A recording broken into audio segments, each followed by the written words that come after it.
ಇನ್ನು ಎಚ್ಡಿಕೆ ಇಂದ ತೆರವಾದಂತಹ ಚನ್ನಪಟ್ಟಣದಲ್ಲಿ ಅಖಾಡಕ್ಕಿಳಿತಾರ ಡಿಕೆ ಶಿವಕುಮಾರ್ ಅನ್ನುವಂತ ಪ್ರಶ್ನೆ ಕೂಡ ಈಗ ರೈಸ್ ಆಗ್ತಾ ಇದೆ. ಕಾರಣ ಇಬ್ಬರು ಸಿಎಂ ಕೊಟ್ಟಂತಹ ಚನ್ನಪಟ್ಟಣದಿಂದ ಡಿಕೆ ಶಿವಕುಮಾರ್ ಅವರು ಅದೃಷ್ಟ ಪರೀಕ್ಷೆ ಮಾಡ್ತಾರಾ? ಇಲ್ಲಿವರೆಗೂ ಕೂಡ ಡಿಕೆ ಸುರೇಶ್ ಅವರ ಹೆಸರು ಕೇಳಿ ಬರ್ತಾ ಇತ್ತು. ಬೆಂಗಳೂರು ಗ್ರಾಮಾಂತರದಿಂದ ಸೋತಿದ್ದಾರೆ, ಅವರು ಚನ್ನಪಟ್ಟಣದಲ್ಲಿ ಬೈ ಎಲೆಕ್ಷನ್ಗೆ ಕಂಟೆಸ್ಟ್ ಮಾಡಬಹುದು ಅಂತ. ಆದ್ರೆ ಚನ್ನಪಟ್ಟಣದ 14 ದೇವಸ್ಥಾನಗಳಿಗೆ ಇವತ್ತು ಡಿಕೆ ಶಿವಕುಮಾರ್ ಅವರು ಟೆಂಪಲ್ ರನ್ ಮಾಡ್ತಾ ಇದ್ದಾರೆ. ಹಾಗಾದ್ರೆ ಒಂದೇ ಕಲ್ಲಲ್ಲಿ 2 ಹಕ್ಕಿ ಹೊಡೆಯೋದಕ್ಕೆ ಡಿಕೆ ಶಿವಕುಮಾರ್ ಪ್ಲಾನ್ ಮಾಡ್ತಿದ್ದಾರಾ? ಎಚ್.ಡಿ. ಕುಮಾರಸ್ವಾಮಿ, ಸಿಪಿ ಯೋಗೇಶ್ವರ ಇಬ್ಬರನ್ನು ಕೂಡ ಸೋಲಿಸಿ ಡಿಕೆ ಸುರೇಶ್ ಸೋಲಿಗೆ ಪ್ರತೀಕಾರ ತೀರಿಸಿಕೊಳ್ಳುವಂತ ಪ್ರಯತ್ನನ ಇದು. ಚನ್ನಪಟ್ಟಣದಲ್ಲಿ ಮತ್ತೆ ಕಾಂಗ್ರೆಸ್ ಬಾವುಟ ಹಾರಿಸುವ ಹಠ ಹಿಡಿದಂತಿದೆ ಡಿಕೆ ಶಿವಕುಮಾರ್ ಅವರು. ಹಾಗಾಗಿನೇ ಇವತ್ತು 14 ಟೆಂಪಲ್ಗಳಿಗೆ ಟೆಂಪಲ್ ರನ್ ಅನ್ನ ಮಾಡ್ತಿದ್ದಾರೆ. ಚನ್ನಪಟ್ಟಣ ಗೆದ್ದು ಇಬ್ಬರು ವೈರಿಗಳಿಗೂ ಕೂಡ ಪಾಠ ಕಲಿಸುವಂತ ನಿರ್ಧಾರವನ್ನ ಡಿಕೆ ಶಿವಕುಮಾರ್ ಅವರು ತೆಗೆದುಕೊಂಡಿದ್ದಾರೆ ಅಂತ. ತೆರವಾಗುವ ಕನಕಪುರ ಕ್ಷೇತ್ರದಿಂದ ಡಿಕೆ ಸುರೇಶ್ ಅವರನ್ನ ನಿಲ್ಲಿಸೋದಕ್ಕೆ ಪ್ಲಾನ್ ಮಾಡಿದ್ದಾರೆ ಅಂತ. ಈಗ ಹೇಗಿದ್ರು ಡಿಕೆ ಶಿವಕುಮಾರ್ ಅವರು ಈ ಚನ್ನಪಟ್ಟಣದಲ್ಲಿ ಸ್ಪರ್ಧೆ ಮಾಡಿದ್ರು ಅಂತ ಅಂದ್ರೆ ಗೆಲ್ಲಬಹುದು ಅನ್ನುವಂತ ಸಾಧ್ಯತೆಗಳು ಒಂದಿಷ್ಟಿದ್ದಾವೆ.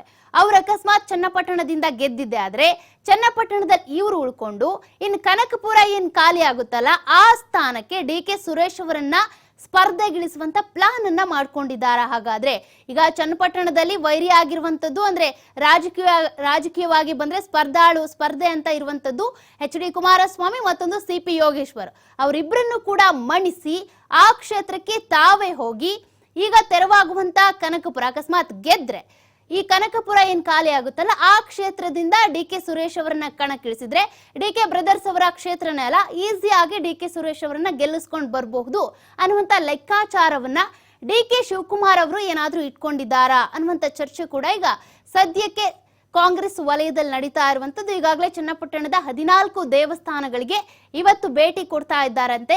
ಈ ಮೂಲಕ ತೀರ್ಮಾನವನ್ನ ತಿಳಿಸಬಹುದು. ಒಂದೇ ಕಲ್ಲಲ್ಲಿ 2 ಹಕ್ಕಿಗಳನ್ನ ಹೊಡೆದಂತಾಗುತ್ತೆ. ಅಂದ್ರೆ ಒಂದು ಎಚ್.ಡಿ. ಕುಮಾರಸ್ವಾಮಿ ಅವರು, ಇತ್ತ ಸಿಪಿ ಯೋಗೇಶ್ವರ್ 2 ವಿಕೆಟ್ ಅನ್ನು ಕೂಡ ಗಾನ್ ಮಾಡಬಹುದು ಅನ್ನುವಂತ ನಿಟ್ಟಿನಲ್ಲಿ ಏನಾದ್ರೂ ಒಂದಷ್ಟು ಚರ್ಚೆ ಮಾಡ್ತಾ ಇದ್ದಾರಾ ಅಂತ. ಈಗಾಗಲೇ ಡಿಕೆ ಶಿವಕುಮಾರ್ ಅವರ ಈ ತಂತ್ರಕ್ಕೆ ಸಂಬಂಧಪಟ್ಟಂತೆ ಒಂದಷ್ಟು ಚರ್ಚೆ ಕೂಡ ನಡೀತಾ ಇದೆ. ಡಿಕೆ ಶಿವಕುಮಾರ್ ಅವರು ಅಕಸ್ಮಾತ್ ಚನ್ನಪಟ್ಟಣದಲ್ಲಿ ನಿಂತ್ರೆ ಗೆಲ್ಲಲ್ವಾ ಅನ್ನುವಂತ ಚರ್ಚೆ ಕೂಡ. ಈಗಾಗಲೇ ಮಂಡ್ಯ ಸಂಸದರಾಗಿ ಆಯ್ಕೆಯಾದಂತ ಚನ್ನಪಟ್ಟಣದ ಶಾಸಕ ಎಚ್.ಡಿ. ಕುಮಾರಸ್ವಾಮಿ ಅವರು ರಾಜೀನಾಮೆ ಕೊಟ್ಟಿದ್ದಾರಲ್ಲ, ಹಾಗಾಗಿ ಇಲ್ಲಿ ಸ್ಥಾನ ಖಾಲಿಯಾಗಿದೆ. ಕಾಂಗ್ರೆಸ್ ಇಂದ ಅಭ್ಯರ್ಥಿ ಯಾರು, ಬಿಜೆಪಿ ಜೆಡಿಎಸ್ ಮೈತ್ರಿ ಇದೆಯಲ್ಲ ಅಲ್ಲಿಂದ ಯಾರು ಅಂತ ನಿಖಿಲ್ ಇಳಿತಾರ ಅಥವಾ ಸಿಪಿ ಯೋಗೇಶ್ವರ್ ಇಳಿತಾರ ಅನ್ನುವಂತ ಚರ್ಚೆ ಇದೆ. ಅದರ ಮಧ್ಯದಲ್ಲಿ ಕಾಂಗ್ರೆಸ್ ನಲ್ಲಿ ಡಿಕೆ ಶಿವಕುಮಾರ್ ಅವರು ಇಳಿಬಹುದು ಅನ್ನುವಂತ ಚರ್ಚೆ ಕೂಡ ಇದೆ.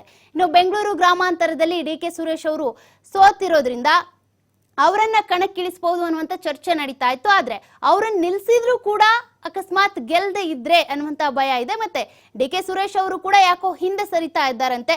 ಹಾಗಾಗಿ ಅದರ ಬದಲು ಈಗ ಹೆಂಗೋ ಡಿಕೆ ಸುರೇಶ್ ಅವರು ಹಿಂಸರಿತಾ ಇರೋ ಕಾರಣದಿಂದ ಚನ್ನಪಟ್ಟಣದಿಂದ ಡಿಕೆ ಶಿವಕುಮಾರ್ ಅವರೇ ಸ್ಪರ್ಧೆ ಮಾಡಬಹುದು ಅನ್ನುವಂತ ಚಿಂತನೆ ಇದೆ. ಇದೇ ನಿಟ್ಟಿನಲ್ಲಿ ದೇವಸ್ಥಾನಗಳಿಗೆ ಭೇಟಿ ನೀಡ್ತಾ ಇದ್ದಾರಂತೆ. ಈ ನೆಪದಲ್ಲಿ ಎಲ್ಲಾ ಹೋಬಳಿಗಳಲ್ಲೂ ಕೂಡ ಡಿಕೆ ಶಿವಕುಮಾರ್ ಅವರು ಸಂಚಾರವನ್ನ ನಡೆಸ್ತಾ ಇದ್ದಾರೆ. ನಾನು ಅಕಸ್ಮಾತ್ ಇಲ್ಲಿ ಬಂದು ಸ್ಪರ್ಧೆ ಮಾಡಿದ್ರೆ ಹೇಗಿದೆ ಇಲ್ಲಿನ ಚನ್ನಪಟ್ಟಣದ ನಾಡಿ ಮಿಡಿತ ಅನ್ನೋದನ್ನ ಒಂದಷ್ಟು ತಿಳ್ಕೊಳ್ಳೋದಕ್ಕೆ ಪ್ರಯತ್ನ ಪಡ್ತಾ ಇದ್ದಾರೆ ಅನ್ಸುತ್ತೆ. ಹಾಗಾಗಿನೇ ಈಗ ಟೆಂಪಲ್ ರನ್ ಮೂಲಕ ಜನರ ನಾಡಿ ಮಿಡಿತವನ್ನ ತಿಳ್ಕೊಳ್ಳುವಂತ ಪ್ರಯತ್ನವನ್ನ ಡಿಕೆ ಶಿವಕುಮಾರ್ ಅವರು ಮಾಡ್ತಿದ್ದಾರೆ ಅನ್ಸುತ್ತೆ.